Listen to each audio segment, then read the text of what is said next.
If you've ever had your entire afternoon derailed by a single, vaguely worded text message, you know exactly what this panic feels like. We usually write this off as a fixed personality defect. We tell ourselves, I take things too hard. That's just who I am. Modern neuroscience suggests a different mechanism.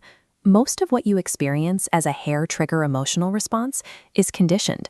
Your nervous system was trained to react this way by your history. And thanks to neuroplasticity, whatever your brain wired in, it can wire out.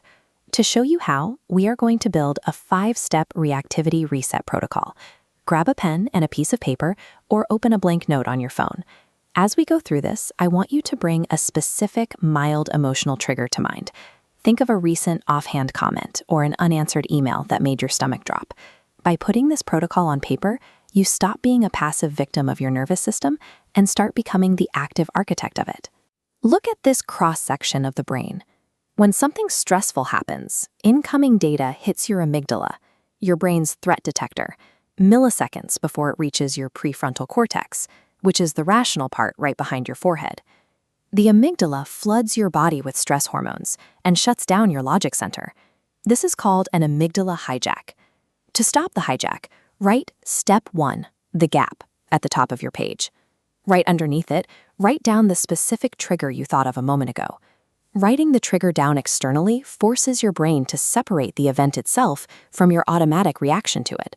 You are prying open a gap where you can actually intervene. Now write Step 2, the label. Cross out vague terms like stressed or bad. Write down the exact, precise emotion you are feeling right now. I feel rejected and embarrassed. A 2007 UCLA study showed labeling an emotion recruits your prefrontal cortex to regulate the emotional centers of your brain. Tagging the specific feeling physically acts like a brake pedal on your nervous system. It directly lowers the heat of the threat response. Using precise language isn't about wallowing in your feelings. It is a biological tool you are deploying to pull your brain out of a state of panic. Write Step 3, the interrogation. We need to evaluate your trigger against this checklist of cognitive distortions. These are systematic errors in how we interpret events. Are you catastrophizing?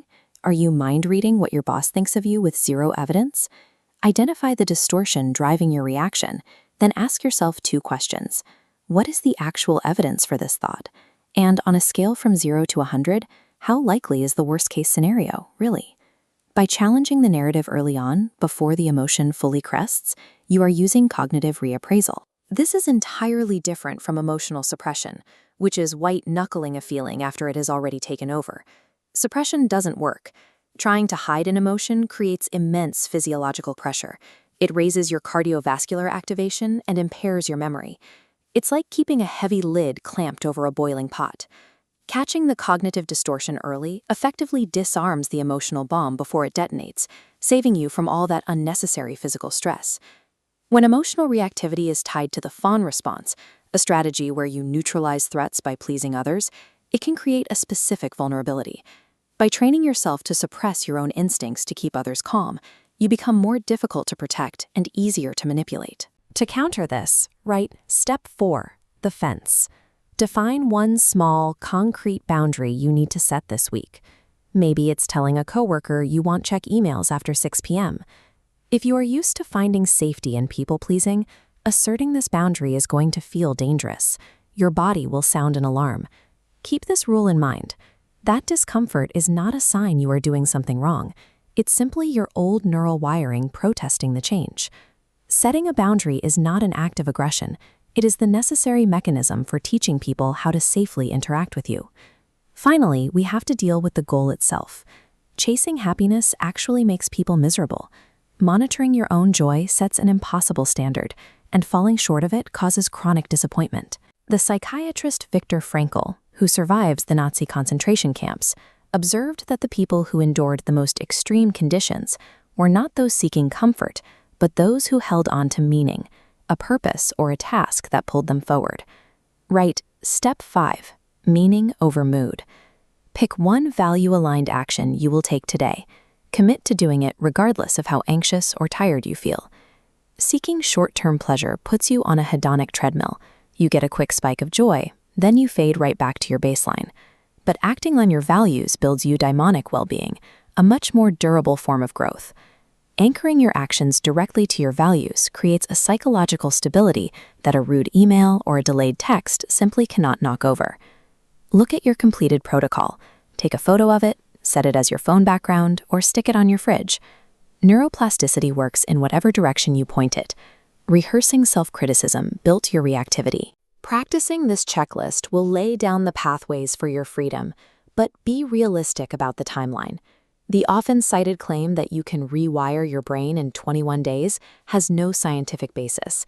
Emotional patterns typically take months of consistent practice to overwrite. And a strict caveat: if applying these steps causes your reactivity to escalate into panic, or if your responses are rooted in severe past abuse, self-directed checklists are not enough. That is the threshold where you need trauma-informed professional support, like EMDR or internal family systems therapy, to do the heavier clinical work safely. You are not broken. You are simply running outdated threat detection software for a world you no longer live in. Apply the protocol step by step and start the update. Look at your completed protocol. Take a photo of it, set it as your phone background, or stick it on your fridge. Neuroplasticity works in whatever direction you point it. Rehearsing self-criticism built your reactivity. Practicing this checklist will lay down the pathways for your freedom, but be realistic about the timeline. The claim that you can rewire your brain in 21 days has no scientific basis. Emotional patterns typically take months of consistent practice to overwrite. And a strict caveat: if applying these steps causes your reactivity to escalate into panic, or if your responses are rooted in severe past abuse, self-directed checklists are not enough. That is the threshold where you need trauma-informed professional support, like EMDR or internal family systems therapy, to do the heavier clinical work safely. You are not broken. You are simply running outdated threat detection software for a world you no longer live in. Apply the protocol, step by step, and start the update.